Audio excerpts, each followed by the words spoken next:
It's been a painful path to Kenya's second presidential election. For some analysis and comment, I sat down with Mwangi Kimenyi, a senior fellow and director, the African Growth Initiative at the Brookings Institution here in Washington. He first talks about his expectations. My expectation is that we shall have actually free and fair elections. And looking at what the IEBC, the body charged with the preparation for the electoral process, has been doing, what I see is that they seem to be very well prepared.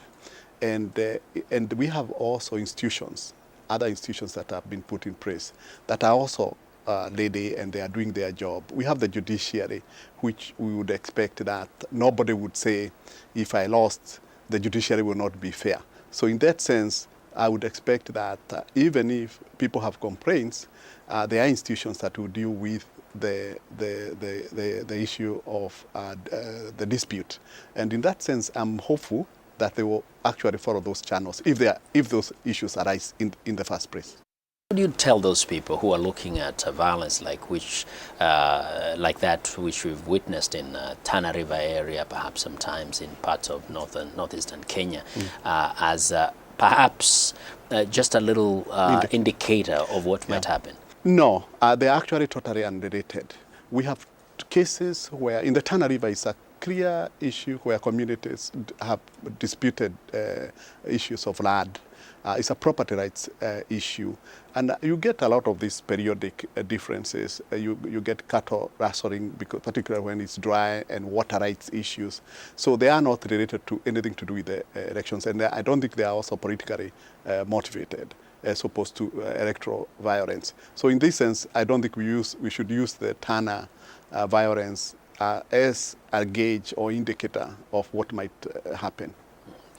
Given the volatility of the Kenyan political landscape, and of course being informed by what happened in 2007, despite of all these new instruments which you say will take care of the situation, one of the things that I thought has been missing from the political debate is to see the candidates themselves, the politicians, going around the country and really preaching peace and harmony.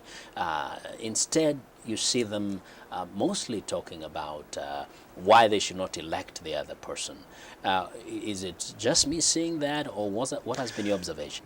Okay, so there has been a lot of talk, and there are a lot of bodies that are actually talking about peace. And if you listen to the radio, the television, there are always advertisements about peace. The politicians are actually not doing enough, because the way they think they will get votes is tell their communities or their supporters how bad the other people are.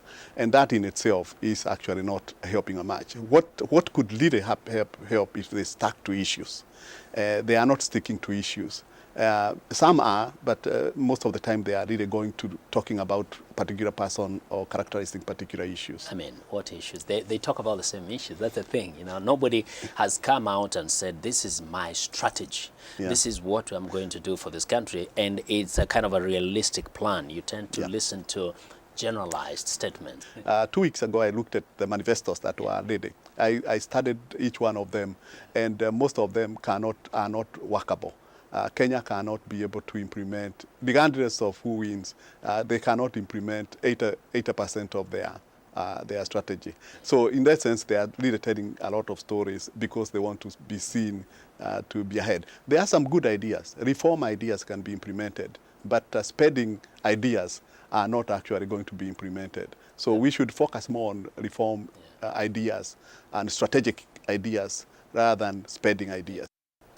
What lessons could Kenyans take from Ghana, where we actually had opposition candidates say, I think there has been unfairness in certain area. Well, but nevertheless, we didn't see violence. Why did Ghana, even when there were disagreements and disputes, why did it work that way? I think the key is whether we trust our institutions.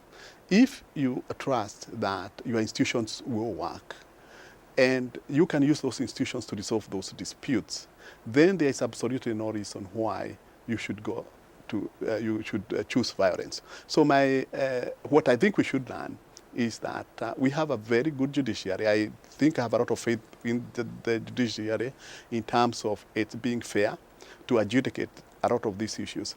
And the lesson that I think Kenya should learn is that let's not fight. Whenever we have disputes, let's to go to the court. Let's be given each person be given a chance, and that is solved there. I think that's the lesson we need to do. Let's use our institutions to resolve this, and that's how they will become stronger over time. Well, that was Mwangi Kimenyi, Senior Fellow and Director of the African Growth Initiative at the Brookings Institution here in Washington.